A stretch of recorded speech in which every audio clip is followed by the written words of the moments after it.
Olá, seja bem-vindo a mais um vídeo do canal Estou Sabendo.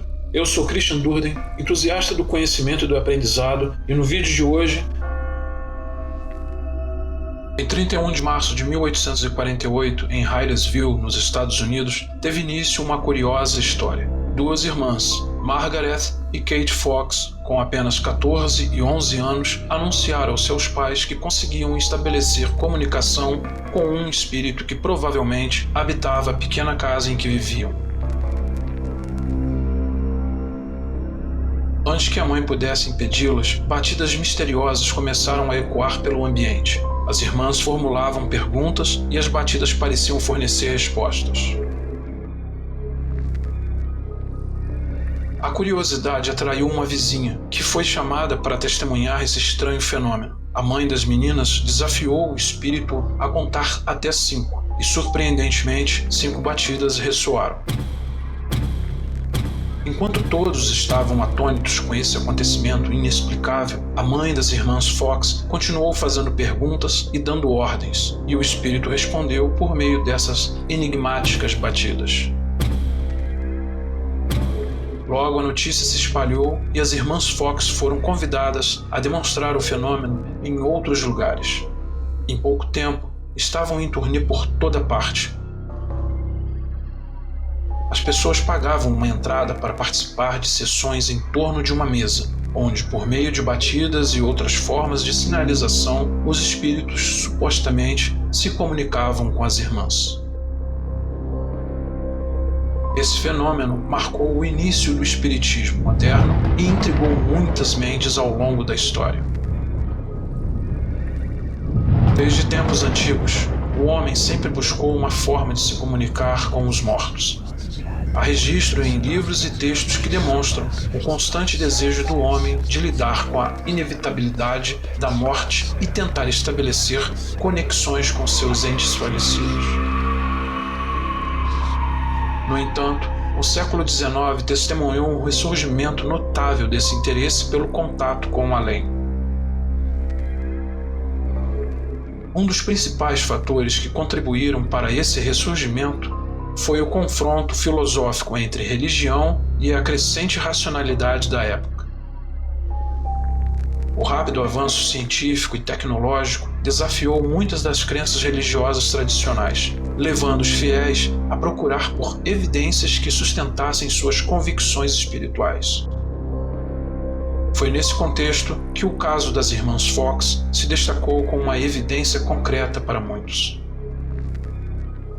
As misteriosas batidas e comunicações que as irmãs Fox alegavam estabelecer com espíritos chamaram a atenção de diversos místicos e ocultistas. Esse fenômeno singular deu origem a um movimento mundial, consolidando-se como um marco importante na história do espiritismo e despertando o interesse de muitos na busca por uma conexão com o mundo espiritual. O século XIX, portanto, foi um período em que a busca pela comunicação com os mortos ganhou um nível ímpeto, moldando as crenças e práticas espirituais da época. O espiritualismo realmente se espalhou pela América e Europa durante esse período, gerando um grande interesse em sessões em comunicações com o mundo espiritual. Essas práticas eram realizadas em uma variedade de contextos, desde as casas de pessoas ricas até eventos por mero modismo ou entretenimento macabro.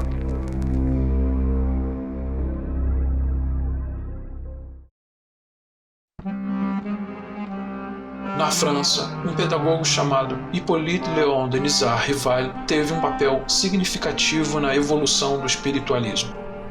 Rival começou a se interessar pelo espiritualismo e começou a se comunicar com os espíritos, que o orientaram em seu trabalho subsequente sob o pseudônimo de Allan Kardec. Kardec embarcou em uma jornada para desenvolver a doutrina espírita, que compartilhava algumas semelhanças com o espiritualismo, mas também trazia um elemento de ceticismo e tentava incorporar princípios científicos à doutrina. Ele coletou textos enviados por médiuns de diferentes regiões e, em 1857, publicou o Livro dos Espíritos, que se tornou uma peça fundamental na codificação do espiritismo. No ano seguinte, em 1858, a Sociedade Parisiense de Estudos Espíritas foi fundada, proporcionando um espaço para o estudo e discussão da doutrina espírita. Allan Kardec desempenhou um papel crucial na formalização e divulgação do espiritismo, trazendo uma abordagem mais estruturada e científica para o movimento, que se tornaria influente e duradouro ao longo do tempo. Esse movimento atraiu figuras notáveis como o ex-presidente Abraham Lincoln e, curiosamente, Arthur Conan Doyle, médico e autor de Sherlock Holmes, um personagem conhecido por sua abordagem puramente racional. Por outro lado, havia céticos notórios como o ilusionista Harry Houdini, que se dedicava a desmascarar médiuns fraudulentos. A amizade entre Harry Houdini e Sir Arthur Conan Doyle, que eventualmente se transformou em uma inimizade, representava bem a polarização da sociedade da época em relação ao espiritualismo. Inicialmente, Conan Doyle elogiava o trabalho de Houdini em expor os charlatões, pois acreditava que isso ajudaria a valorizar o trabalho sério dos médicos. Entretanto, um jantar na casa dos Doyle, a esposa de Arthur, que se dizia médium, ofereceu-se para realizar uma sessão com Houdini, na esperança de convencê-lo da seriedade do espiritualismo. Durante a sessão, o suposto espírito da mãe de Houdini se manifestou, mas com detalhes que não condiziam com a realidade, como a língua em que se comunicava e o aniversário da mãe de Houdini. Embora Houdini tenha sido cortês naquela noite, ele posteriormente escreveu um artigo expressando sua descrença na comunicação com os espíritos. Essa discordância acabou afetando a amizade entre o mágico e o escritor. Houdini continuou a expor médiuns fraudulentos mesmo após a sua morte, estabelecendo um código com sua esposa, Bess, para confirmar que ele estava fazendo contato ou não após a morte. Apesar das tentativas de Bess se comunicar com ele por meio de sessões anuais, nunca houve sucesso na comunicação com Houdini após a sua morte, tornando-se um dos capítulos mais intrigantes da história do ceticismo em relação ao espiritualismo.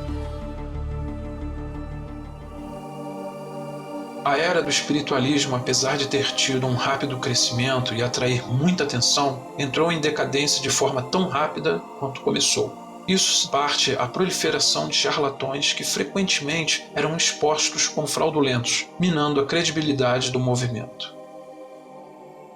No entanto, um golpe significativo para o espiritualismo ocorreu em 1888, quando Maggie Fox, uma das irmãs Fox, que desempenhou um papel fundamental no início do espiritualismo, confessou ao New York World que toda a história que começou na casa delas não passava de uma brincadeira de crianças.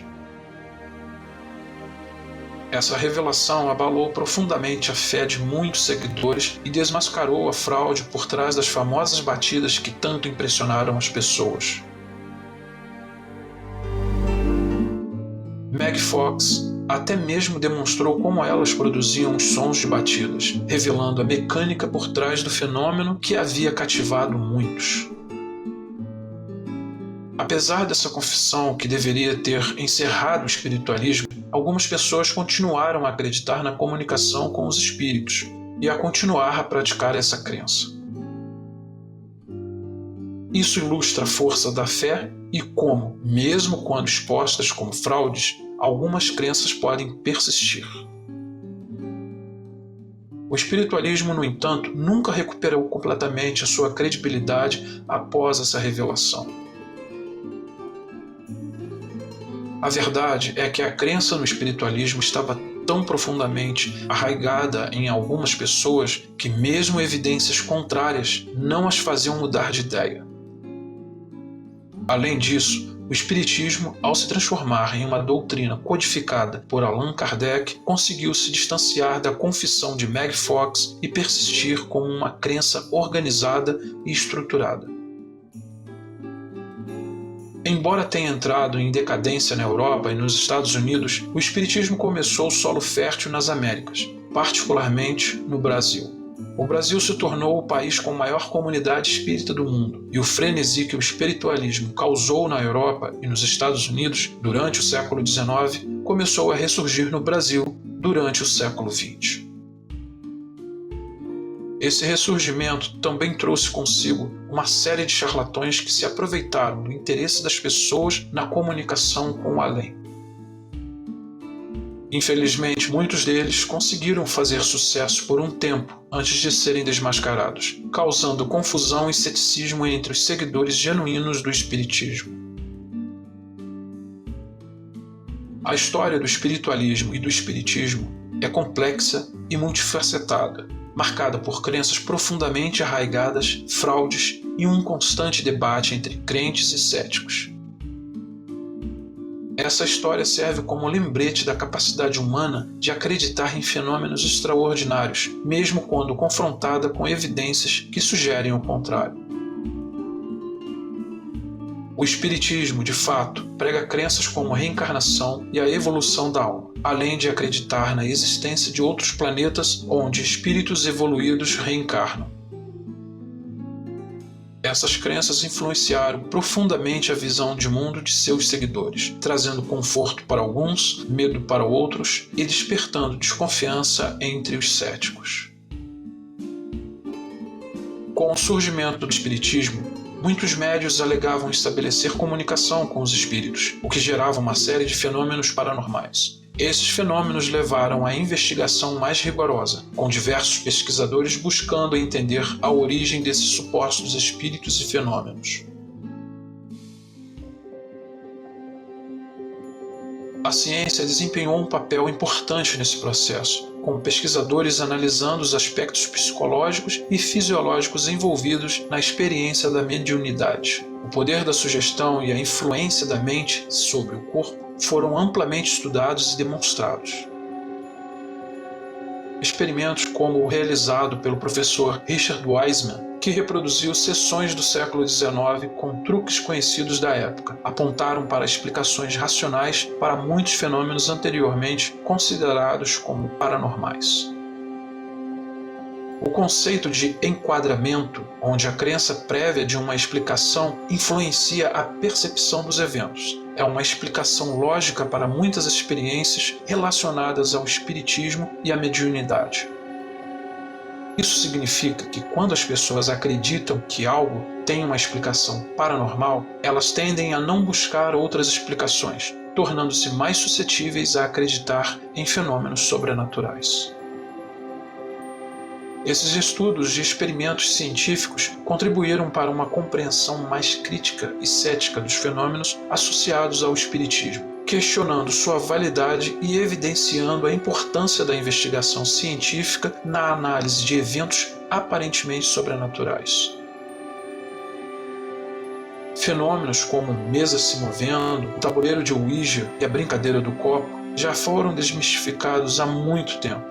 Michael Faraday, por exemplo, demonstrou que esses movimentos eram causados por pessoas, não por fantasmas, e isso se relaciona com o efeito ideomotor, onde os músculos se movem de forma inconsciente, influenciados pela sugestão.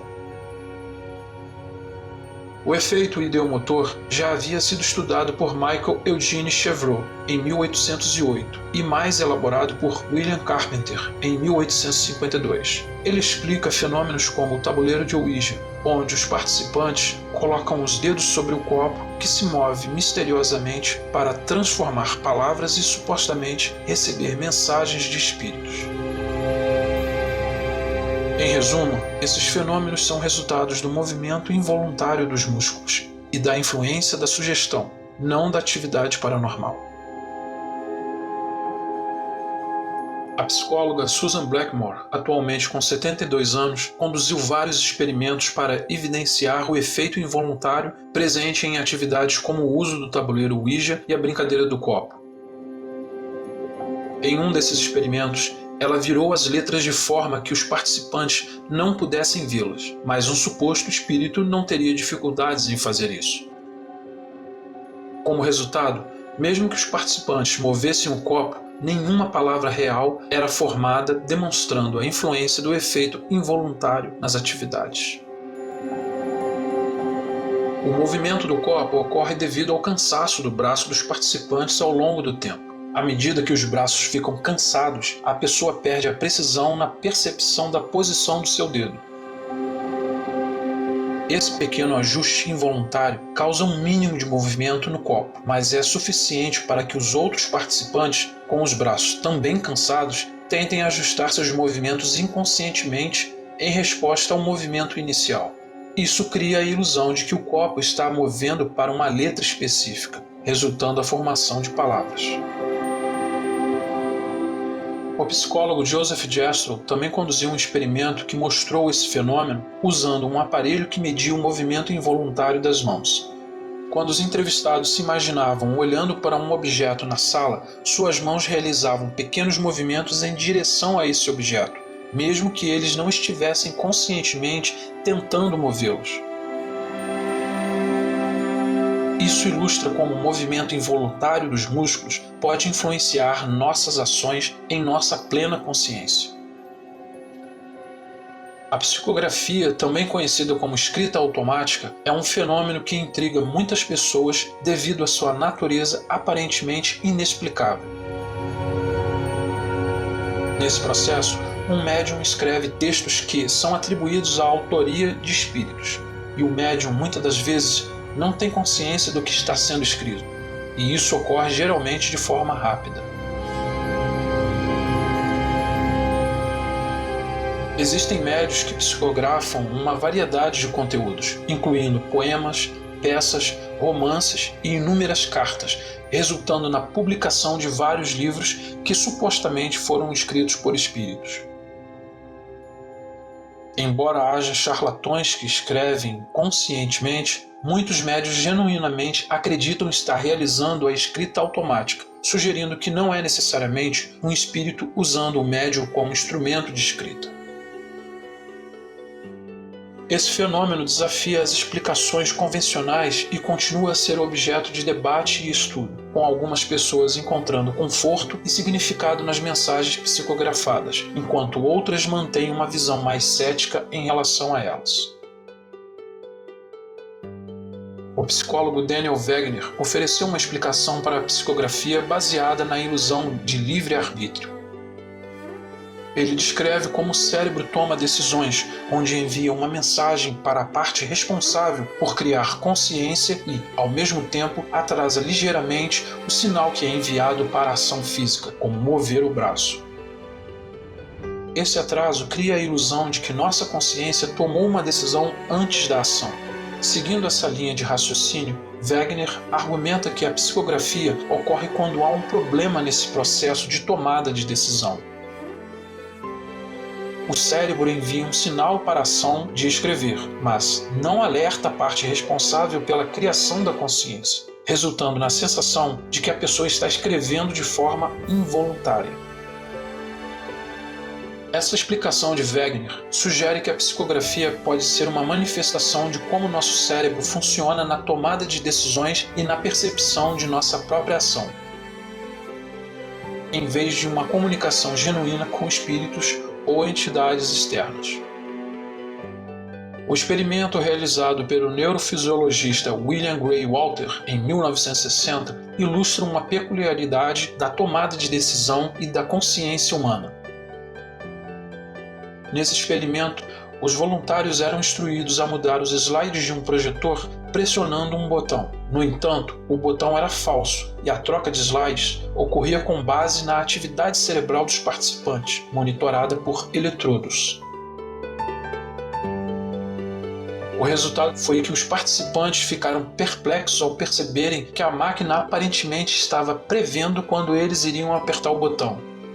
Isso ocorria porque havia uma fração de segundo de atraso entre o momento em que o cérebro tomava a decisão de apertar o botão e o momento em que a pessoa tinha consciência dessa decisão.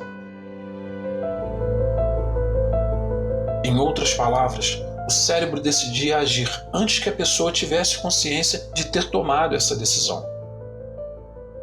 Esse experimento destaca a complexidade da mente humana e como nossas decisões podem ser influenciadas por processos cerebrais que ocorrem de forma inconsciente. Ele também levanta questões interessantes sobre a natureza da consciência e como percebemos nossas próprias ações e escolhas. A verdade é que, apesar de muitas evidências científicas desbancarem fenômenos paranormais associados a diversas religiões e doutrinas, os seguidores dessas crenças frequentemente permanecem firmes em sua fé e convicções. A crença e a fé são forças poderosas que exercem influência sobre nossas mentes e corpos, e para muitos, esses aspectos são irredutíveis. Essa fidelidade às crenças pode ter aspectos positivos, como no caso do Espiritismo, que prega valores como o amor, a benevolência e a caridade. Muitas instituições de caridade, como hospitais, lares de idosos, creches, foram criadas e são gerenciadas por seguidores do Espiritismo, demonstrando o lado benevolente dessas crenças. No entanto, quando se trata de eventos paranormais específicos, muitos céticos e cientistas têm buscado evidências sólidas para comprovar a existência desses fenômenos.